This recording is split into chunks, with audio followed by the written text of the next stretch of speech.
நாம் எதை செய்கின்றோமோ அது நமக்கு திருப்பி கிடைக்கின்றது. இது ஒரு பழமொழி அல்லது ஒரு நம்பிக்கை. சரிங்களா? நாம் பாவம் செய்தால் நமக்கு பாவம் வந்து சேருகிறது, நாம் புண்ணியம் செய்தால் நமக்கு புண்ணியம் வந்து சேருகிறது. நாம் ஒருவரை அடிக்க கை ஓங்கினால் அந்த அடி நம் முதுகிலேயே விழும் என்பதை இலக்கியங்கள் கூட காட்டுகிறது.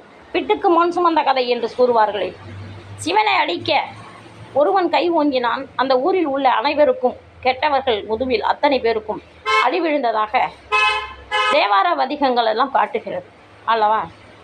அப்போ நாம் ஒருத்தர் அடித்தா நமக்கு அடி விழும் அப்படிங்கிறது தான் உண்மை இல்லையா?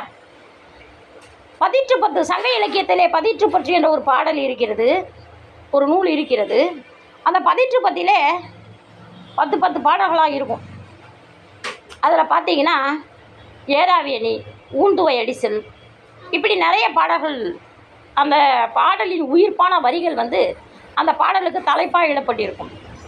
அதை மாதிரி பார்த்தீங்கன்னா அதில் விட்ட மூங்கில் விரைப்பின் அண்ணன் அப்படின்னு சொல்லி ஒரு உயிர்ப்பான வரி. என்னன்னு கேட்டால், ஒரு மூங்கில் மரம் மிக அதிகமாக வளைந்து கொடுக்கும். அந்த மரம் மிக அதிகமாக வளைந்து கொடுக்கிறது என்பதற்காக அந்த மரத்தை ஒரேடியாக பிடிச்சி நம்ம வளைச்சிட்டு விட்டோம்னா அந்த மூங்கில் அது சென்ற பாதையிலேயே மீண்டும் மீண்டும் திரும்பி செல்லும் பொழுது கண்டிப்பாக அந்த மூங்கில் நம்மை நோக்கி வந்து நம்மை அடிக்கும்.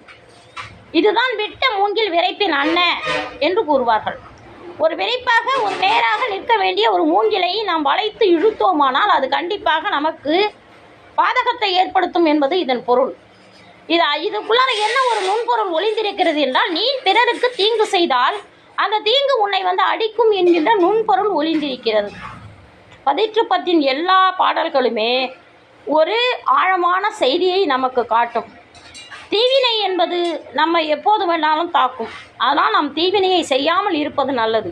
அதைத்தான் விட்ட மூங்கில் விரைப்பின் அண்ணன் என்று கூறுகிறது பதிற்று பத்து. சரிங்களா?